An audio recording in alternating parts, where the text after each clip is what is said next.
अस्सलाम वालेकुम। तो आफ्टर मिड टर्म आप लोगों का ये फर्स्ट लेक्चर होगा। जो आज लेक्चर में दे रहा हूँ ये आप लोगों का मिड टर्म एग्ज़ाम में इंक्लूड नहीं होगा, मतलब ये आप लोगों का मिड टर्म के बाद वाला सिलेबस है। तो आज नेक्स्ट हम जो चैप्टर स्टार्ट करने लगे हैं वो है सीक्वेंस एंड सीरीज़, जिसमें आप डिफरेंट सीक्वेंस और सीरीज़ के बारे में पढ़ेंगे।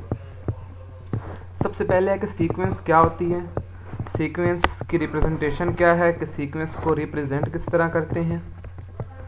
अ sequence is a list of number, like आपके पास sequence mostly list of numbers होती है, like A1 A2 A3 up to so on AN up to so on. ये आपके पास एक सीक्वेंस राइट करने का तरीका है कि मोस्टली जब आप सीक्वेंस लिखते हैं तो यहाँ आपके पास फर्स्ट टर्म A1 होती है, सेकेंड टर्म A2 होती है, up to so on, last term यहाँ पे AN आती है एंड देन फिर up to so on, then आप उसको फर्दर मूव कराना स्टार्ट कर देते हैं। These are the terms of sequence, like अगर आप एक सीक्वेंस लें तो सीक्वेंस की टर्म्स आपके पास ये हैं कि 2 4 6 8 अप टू सो ऑन। देखें वैसे भी मोस्टली सीक्वेंस के अंदर nth टर्म बताई नहीं होती, लाइक जैसे यहाँ पे सीक्वेंस की फर्स्ट टर्म 2 है, सेकंड 4 है, थर्ड 6 है, उसके बाद 8 है। तो आप लोगों ने खुद देखना है कि इसकी nth टर्म क्या होगी, 2 4 6। अगर आप इसको 1 2 3 के लिहाज से लेके जाएं तो आप ऐसे लिखते हैं 1 2 3 4 up to so on n तक जाता है, लेकिन जब आप 2 के लिहाज से लेके जाएंगे तो ये मल्टीपल ऑफ 2 हो जाएंगे, 2 4 6 8 अप टू सो ऑन, ये आपके पास 2n आएगा। यहाँ पे फर्स्ट टर्म आपके पास A1 है तो आप कहेंगे A1 is equal to 2, A2 is equal to 4, A3 is equal to 6 up to so on, AN is equal to 2n। ये आपके पास 2n आ जाएगा। ये जस्ट एक रिप्रेजेंटेशन थी आपके पास के सीक्वेंस को रिप्रेजेंट किस तरह करते हैं, ये थी nth टर्म सीक्वेंस। उसके बाद जनरली यहाँ पे एक बात कही गई है कि the integer n is called the index of AN, कि आपके पास जो n है उसको कहते हैं index of AN। Order is important, the sequence जिस तरह आपके पास सीक्वेंस है 2 4 6 8 up to so on 2n, वो कह रहा है कि ये सीक्वेंस आपके पास इज नॉट इक्वल टू, अगर आपके पास एक सीक्वेंस हो 4 2, जैसा कि इन दो सीक्वेंस के अंदर देखेंगे तो जस्ट एक एलिमेंट का ही फर्क है। ये क्या है 2 4 6 8 अप सो ऑन, लेकिन यहाँ पे क्या है कि 4 स्टार्ट में आ गया, आपने लिखा 4 2 6 8 up to so on, just एक एलिमेंट का यहाँ पे फर्स्ट एलिमेंट का ही फर्क है। लेकिन एक बात याद रखें, जब ऑर्डर चेंज करेंगे, मतलब जब एक सीक्वेंस के अंदर फर्स्ट एलिमेंट हो, दूसरी सीक्वेंस के अंदर उसका वो सेकंड एलिमेंट हो, तो आप कभी भी ये नहीं कहेंगे कि ये दो सीक्वेंस इक्वल हैं, तो वो दोनों सीक्वेंस आपके पास अनइक्वल सीक्वेंस होंगी। तो वो सीक्वेंस आर नॉट इक्वल, मतलब आपके पास 2 4 6 8 up to so on and 4 2 6 8 आपके पास ये दोनों सीक्वेंस इक्वल नहीं हैं। नेक्स्ट है infinite sequence. An infinite sequence of number is a function, कि आपके पास एक इनफाइनाइट सीक्वेंस, आपके पास एक ऐसा नंबर होता है, is a function whose domain is set of positive integers, कि जिसके आपके पास डोमेन जो है वो सेट ऑफ पॉजिटिव इंटीजर्स हैं। लाइक आपके पास इनफाइनाइट सीक्वेंस क्या होती हैं, 2 4 6 8 up to so on 2n and up to so on. A1 is equal to 2, A2 is equal to 4, A3 is equal to 6 up to so on, AN is equal to 2n। यहाँ पे फिर next different आपके पास infinite sequence जो हैं वो बताई गई हैं, लाइक एक सीक्वेंस है AN is equal to n square root, BN is equal to -1 की power n plus 1 dot 1 over n, CN is equal to है n minus 1 over n and DN is equal to -1 raise power n plus 1। अब इनकी presentation किस तरह है, like AN आपके पास है, ये 1 square root 2 square root 3 square root. यहाँ पे बताने का ये मतलब है कि फर्स्ट सीक्वेंस की nth टर्म आपके पास n स्क्वायर रूट है, इसकी बाकी टर्म्स क्या बन जाएंगी, 1 square root 2 square root 3 square root up to so on क्या बन जाएगा n square root. Next B N is equal to क्या है minus 1 raise power n plus 1 dot 1 over n। तो B N is equal to आपके पास क्या आ जाएगा 1 माइनस 1। यहाँ पे आप खुद यहाँ पे चेक भी कर सकते हैं कि पहले यहाँ पे आप सब्स्टिट्यूट कर दें कि आप यहाँ पे 1 पुट कर दें, ये हो जाएगा 1 प्लस 1 माइनस 1 रेज पावर क्या बन जाएगा 2 डॉट 1 ओवर 1, ये तो 1 बन जाएगा, तो माइनस 1 रेज पावर 2 क्या बन जाएगा प्लस 1, तो फर्स्ट टर्म आ जाएगी प्लस 1। फिर n is equal to 2 put कर दे, ये क्या बन जाएगा माइनस 1 रेज पावर 2 प्लस 1, तो minus 1 raise power 3 and minus 1 raise power 3 is equal to क्या आ जाएगा माइनस 1 एंड 1 ओवर n की जगह पे क्या आ जाएगा 2, तो ये बन जाएगा माइनस 1 ओवर 2। इसका थर्ड जो है थर्ड टर्म इसी तरह आप n is equal to 3 put कर देंगे, ये क्या बन जाएगा माइनस 1 रेज पावर 3 प्लस 1 क्या बन जाएगा माइनस 1 की पावर 4 एंड माइनस 1 की पावर 4 क्या होती है 1 डॉट क्या आ जाएगा 1 ओवर 3। इस तरह आप इसकी सारी टर्म्स जो है लिख सकते हैं अप टू सो ऑन, इसकी nth टर्म ये इटसेल्फ बन जाएगी। नेक्स्ट है third sequence C N is equal to है n माइनस 1 ओवर n। इसकी भी फर्स्ट टर्म निकालें कि n इज इक्वल टू 1, तो 1 माइनस 1 ओवर 1 ये जाएगा 0 ओवर 1, तो फर्स्ट टर्म इसको आ जाएगी 0, ये देखें फर्स्ट टर्म इसकी 0 है। नेक्स्ट इसकी सेकंड टर्म, तो इसकी सेकंड टर्म आपके पास आ जाएगी n इज इक्वल टू 2, ये क्या बन जाएगा c2 इज इक्वल टू आ जाएगा 2 माइनस 1 ओवर 2, ये बन जाएगा 2 माइनस 1 ये हो जाएगा 1 ओवर 2, इसकी सेकंड टर्म आ गई 1 ओवर 2। नेक्स्ट है n is equal to 3 substitute करें तो c3 इज इक्वल टू आ जाएगा 3 माइनस 1 ओवर 3, ये 3 माइनस 1 2, ये बन जाएगा 2 ओवर 3। इसी तरह नेक्स्ट टर्म 4 3 ओवर 4 हो जाएगा अप टू सो ऑन, ये आपके पास बन जाएगा n minus 1 over n। Next है D N is equal to minus 1 raise power n plus 1, तो यहाँ पे पहले सब्स्टिट्यूट करें n इज इक्वल टू 1, तो ये क्या बन जाएगा minus 1 raise power 1 plus 1 1 plus 1 2 बन जाएगा, तो ये बन जाएगा माइनस 1 रेज पावर 2 प्लस 1 बन जाएगा।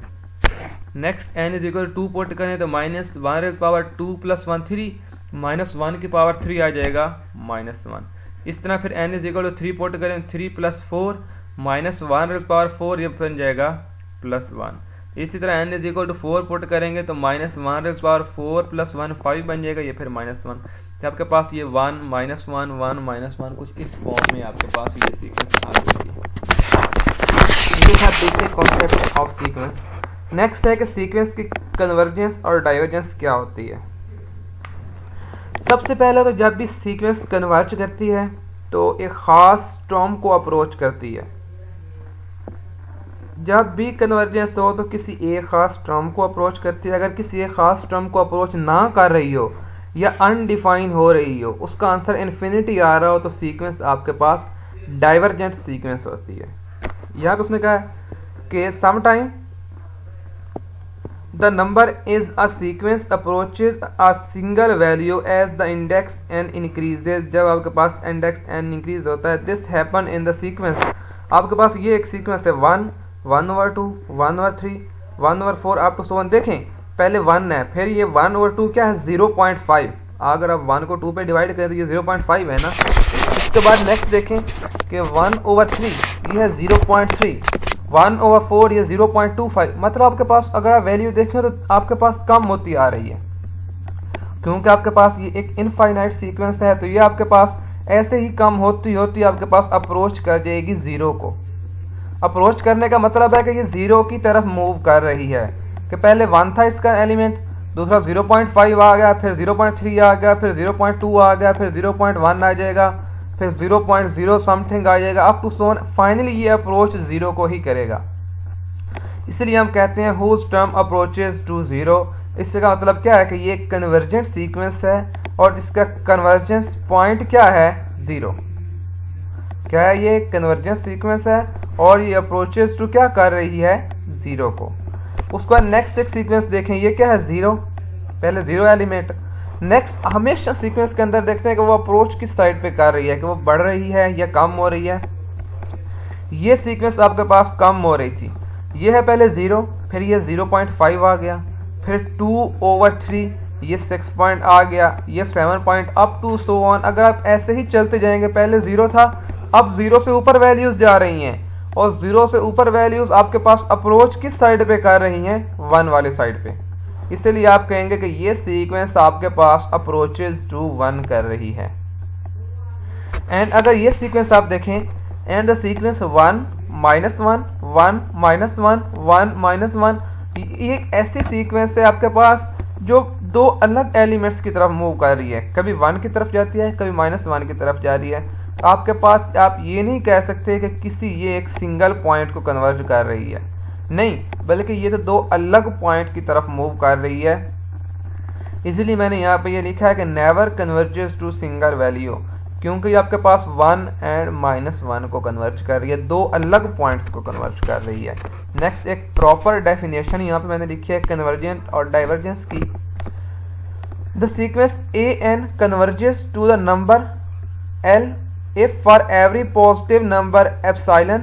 आपके पास एक जनरल डेफिनेशन है आपके पास कन्वर्जेंस की कि एक आपके पास सीक्वेंस an है जो कन्वर्ज कर रही है किसी भी पॉइंट l को। आप कोई भी पॉइंट l की जगह 1 भी कह सकते हैं, 2 भी कह सकते हैं, जिस तरह पहले सीक्वेंस के अंदर एक सीक्वेंस 0 को अप्रोच कर रही थी, एक 1 को कह रही थी, तो ये वो वाला आपके पास पॉइंट है। if for every positive number epsilon their corresponding an integer n such that आपके पास इसकी ये प्रॉपर डेफिनेशन है कि an माइनस l के एब्सोल्यूट लेस देन एप्सिलॉन। ये आप लोगों ने डेफिनेशन याद रखनी है, ये कन्वर्जेंस की डेफिनेशन है। प्रॉपरली जो जनरली इसकी डेफिनेशन है ये है an minus l determinant less than epsilon, या an minus l absolute less than epsilon, और एप्सिलॉन आपके पास कोई भी पॉजिटिव नंबर है। नेक्स्ट है if no such number exist. जैसे यहाँ पे आपने कहा था कि आपके पास अप्रोच कर रहा है जी, कि लिमिट आपके पास अप्रोच कर रही है या सीक्वेंस अप्रोच कर रही है एक नंबर l को। अगर आप कहते हैं कि नहीं यहाँ पे कोई किसी भी नंबर को अप्रोच नहीं कर रही, देन आप कहेंगे इसका मतलब क्या है, सीक्वेंस आपके पास क्या है, डाइवर्जेंट है, सीक्वेंस जो है वो डाइवर्ज कर रही है। अगर इसी सीक्वेंस या लिमिट को आप डेफिनेशन ऑफ लिमिट की फॉर्म में सीक्वेंस को आप इसी कन्वर्जेंस को डिफाइन करते हैं, तो लिमिट की फॉर्म में डाइवर्जेंस क्या होगा कि if an converges to l, कि आपके पास एक सीक्वेंस an है जो कन्वर्ज कर रही है किसी भी पॉइंट l को, then we write a limit n approaches to infinity, sequence आ जाएगी an इज इक्वल टू आ जाएगी l। ये वो वाला पॉइंट है जिस पॉइंट को कन्वर्ज कर रही है। मतलब सीक्वेंस जहाँ पे आपके पास होगा limit n approaches to 0 an is equal to l। Simply आप लिखेंगे कि आपके पास ये आपके पास जो an है वो अप्रोचेस टू क्या कर रहा है, l को, कि आपके पास and l is the limit of a sequence, और l आपके पास सीक्वेंस की लिमिट है। दो एग्जांपल्स हैं, इनको बाय डेफिनेशन आप लोगों ने शो करना है कि ये कन्वर्जेंस है। क्या है, limit n approaches infinity 1/n is equal to 0। अगर यहाँ पे आप देखें इस डेफिनेशन को, तो लिमिट n अप्रोचेस टू 0 या n अप्रोचेस टू इन्फिनिटी 1 यहाँ पे सीक्वेंस की जगह पे आ गया 1/n इज इक्वल टू 0, मतलब आपके पास यहाँ पे इज इक्वल टू l आपके पास क्या है 0। इस लिमिट के अंदर l आपके पास क्या है 0, तो बाय डेफिनेशन ये क्या बन जाएगा, an की जगह पे आ जाएगा 1/n और l की जगह पे क्या आ जाएगा 0। यहाँ आपने लिखा कि let epsilon greater than 0, epsilon कोई भी आपके पास पॉजिटिव नंबर है, we must show that there exist an integer n such that for all n greater than n आपके पास आ जाएगा एब्सोल्यूट ऑफ 1/n, ये आपके पास आ गया an 1/n minus limit point क्या है इसका 0, ये हो जाएगा 1/n minus 0 determinant less than epsilon. तो ये आपके पास बाय प्रॉपर डेफिनेशन इसकी आपका बाय डेफिनेशन इसके वो आपने शो कर दिया कि ये कन्वर्जेंस है। नेक्स्ट देखें, ये हो जाएगा 1/n लेस देन एप्सिलॉन, या आप इसको इस फॉर्म में भी लिख सकते हैं, या आप लिख सकते हैं कि n ग्रेटर देन, n को उधर लेके चले जाएं, एप्सिलॉन तरह के मूव कर जाएगा, तो n ग्रेटर देन 1 और एप्सिलॉन, इसी टर्म को आप ऐसे भी लिख सकते हैं। नेक्स्ट सेकंड पॉइंट में देखें तो सीक्वेंस आपके पास ये लिमिट की डेफिनेशन से देखें तो सीक्वेंस क्या है, an किसके इक्वल है k के, और l भी क्या है इसका k। तो इसकी डेफिनेशन क्या बनेगी, let epsilon greater than 0 be given we must show that there exists an integer n such that n greater than n k minus k determinant less than epsilon। तो ये बाय डेफिनेशन आपके पास ये convergence जो हो गई। By definition अगर आपको कहा जाए तो आप लोगों ने जस्ट डेफिनेशन को देखते हुए यहाँ पे सीक्वेंस को भी लिखना है और उसका कन्वर्जेंस पॉइंट को भी लिखना है। नेक्स्ट है एक और डेफिनेशन कि आपके पास एक इनफाइनाइट सीक्वेंस की डाइवर्जेंसी क्या होती है, वो कब डाइवर्जेंट होती है। The sequence A N diverges to infinity if for every number m के आपके पास वहाँ कोई भी एक नंबर m हो, there exist an integer n such that for all n के आपके पास जो सीक्वेंस ए एन हो वो इस गिवन नंबर m से बड़ा हो, A N greater than m। If this condition hold आपके पास ये कंडीशन होल्ड करती हो कि limit n approaches to infinity A N is equal to infinity. Generally जैसे बेसिकली मैंने आपको स्टार्ट में भी कहा था कि अगर आपके पास limit of a function approaches to infinity कर जाए कि लिमिट का आंसर आपके पास इन्फिनिटी आ जाए, देन आपके पास सीक्वेंस जो है वो अप्रोचेस टू इन्फिनिटी कर जाती है और सीक्वेंस डाइवर्जेंट हो जाती है। नेक्स्ट है कि अगर आपके पास यही sequence approaches to minus infinity कर जाए, देन भी आप ये क्या कहेंगे कि if we have A N less than m then we say a n divergence to negative infinity and limit of a n is equal to minus infinity। Next है कि कैलकुलेट करना डिफरेंट वे से limit को,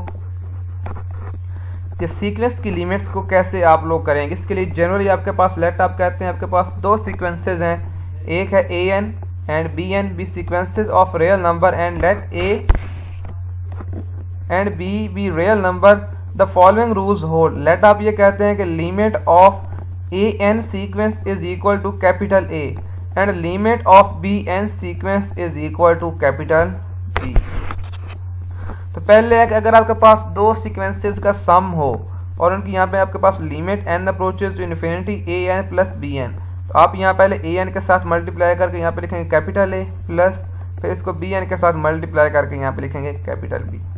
दूसरे के अंदर जब आपके पास डिफरेंस हो ये क्या बन जाएगा, limit N approaches to infinity A N capital A आ जाएगा minus limit N approaches to infinity B N capital B आ जाएगा, ये बन जाएगा difference A minus B. Next है जब ये किसी कांस्टेंट नंबर के साथ सीक्वेंस मल्टीप्लाई हो रही हो तो ये कांस्टेंट नंबर के बाहर आ जाएगा और limit N approaches to infinity B N ये कंप्लीट आपके पास क्या बन जाएगा बी। नेक्स्ट है जब दोनों सीक्वेंस आपस में मल्टीप्लाई हो रही हो तो लिमिट एक ए एन के साथ मल्टीप्लाई होके कैपिटल ए आ जाएगा और लिमिट बी एन के साथ मल्टीप्लाई होके बी आ जाएगा, ये ए डॉट बी बन जाएगा।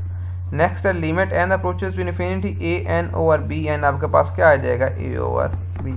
नेक्स्ट है कि ये लिमिट को कैलकुलेट किया, यहाँ पे देखें कि limit N approaches to infinity आपके पास क्या बन जाएगा, -1 को बाहर लिख दें कॉन्स्टेंट वैल्यू है तो लिमिट आपके पास आ जाएगी 1 ओवर एन, तो 1 एन की जगह पे इन्फिनिटी, तो आप देखें कि आपके पास समथिंग ओवर इन्फिनिटी हो तो आंसर 0 आता है, अनडिफाइन नहीं होता, इन्फिनिटी नहीं आता बल्कि 0 आता है। क्यों? क्योंकि इन्फिनिटी यहाँ पे आ जाएगा 1 ओवर 0, तो 0 फिर वो नीचे ऊपर जाकर मल्टीप्लाई करेगा वो बन जाएगा 0 ओवर 1, इसलिए ये आपके पास -1 डॉट 0 इज इक्वल टू 0 आ गया। नेक्स्ट क्वेश्चन है limit N approaches to infinity N -1 over N, तो यहाँ पे n आप कॉमन ले सकते हैं, ये इस n को डिवाइड कर दें ये बन जाएगा 1 -1 ओवर n, तो लिमिट 1 -1 ओवर n पहले लिमिट 1 के ऊपर अप्लाई होगा, limit n approaches to infinity 1 minus फिर limit n approaches to infinity 1 over n, तो 1 ओवर n ऑलरेडी आप देख चुके हैं कि 0 होता है, ये क्या आ जाएगा कांस्टेंट नंबर 1 है तो ये बन जाएगा 1 माइनस 0, इसका आंसर क्या आ जाएगा 1। नेक्स्ट देखें कि limit n approaches to infinity 4 - 7 n की पावर 6, तो यहाँ पे n की पावर 6 कॉमन ले लें तो अंदर क्या बचेगा 4 ओवर n की पावर 6 माइनस 7 ओवर n की 6 यहाँ पे कॉमन लें तो बन जाएगा 1 - 3 ओवर n की पावर 6। अब नेक्स्ट स्टेप के अंदर n की पावर 6 से n की पावर 6 कैंसिल आउट कर दें, इन्फिनिटी यहाँ पे सब्स्टिट्यूट कर दें। जब भी इन्फिनिटी आपके पास डिनोमिनेटर के अंदर आए, यहाँ पे इस जगह पे इन्फिनिटी आ जाए तो वो हमेशा उसका आंसर 0 होता है, तो 4 ओवर इन्फिनिटी का आंसर क्या आ जाएगा 0 और 3 ओवर इन्फिनिटी की पावर 6 ये भी क्या आ जाएगा 0, ये क्या बन जाएगा 0 - 7 और ये बन जाएगा 1 - 0, ये क्या आ जाएगा 0 - 7 ओवर 1 - 0, आंसर क्या आ गया इसका -7। नेक्स्ट है एक सैंडविच थ्योरम फॉर सीक्वेंसेस कि आपके पास अगर डिफरेंट सीक्वेंसेस हों, अलग सीक्वेंसेस हों, तो उनको प्रॉपरली कंबाइन करके कैसे लिखते हैं। लेट वो कहता है एक आपके पास सीक्वेंस AN है, BN and CN be sequences of real numbers, then आप कहेंगे आपके पास AN less than equal to BN less than equal to CN, तो ये आपके पास 3 अलग सीक्वेंसेस होल्ड कर देंगी for all n beyond some index n। आप वैसे भी कहेंगे कि limit of AN is equal to limit of BN is equal to limit of CN is equal to 1। Example है कि अगर आपके पास है cos n ओवर n, आप कहते हैं कि इसके ऊपर सैंडविच लगाएं थ्योरम, तो आपको पता है कि cos बिटवीन 1 एंड -1 होता है और n पे डिवाइड हो रहा है, इसलिए इसको कहा है cos n over n between -1 and 1। आप इसको ऐसे सैंडविच थ्योरम के तहत लिख देंगे। नेक्स्ट है 1 ओवर 2 रेज़ पावर n, ये अप्रोचेस टू 0 कर रहा है, तो ये 0 से n तक जा सकता है, तो आप इसको 0 और n के दरमियान ये 1 ओवर 2n लिख देंगे। इसी तरह -1 की पावर n ओवर n, ये अप्रोच -1 और 1 को करता है, तो यहाँ आप लिखेंगे -1 ओवर n और +1 ओवर n, बिटवीन आपके पास -n की पावर 1 की पावर n ओवर n आ जाएगा।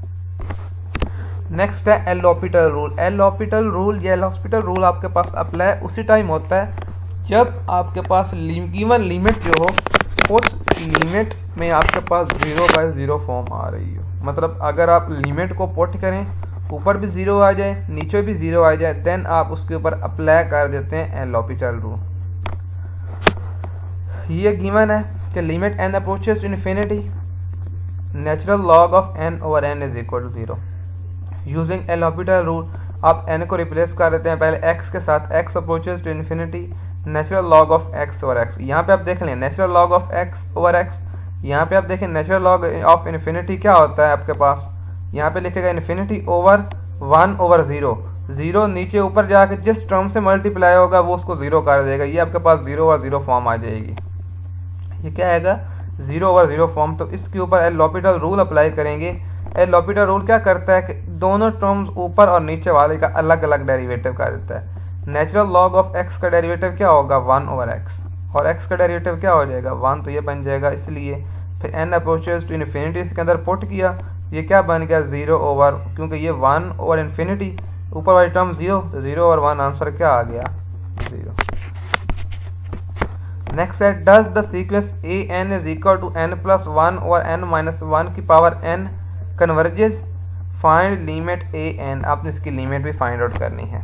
सबसे पहले चेक करना, देखें अगर यहाँ पे limit n approaches to infinity लगाए जाए तो ये हो जाएगा इन्फिनिटी +1 इन्फिनिटी -1, और यहाँ पे इन्फिनिटी तो 1 की पावर इन्फिनिटी, मतलब गिवन आपके पास 0/0 फॉर्म भी नहीं है। इसलिए सबसे पहले हम बोथ साइड्स पे नेचुरल लॉग अप्लाई कर देते हैं।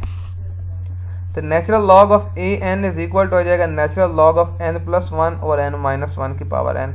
ये n आ जाएगा स्टार्ट में, ये बन जाएगा n natural log of n+1 over n-1।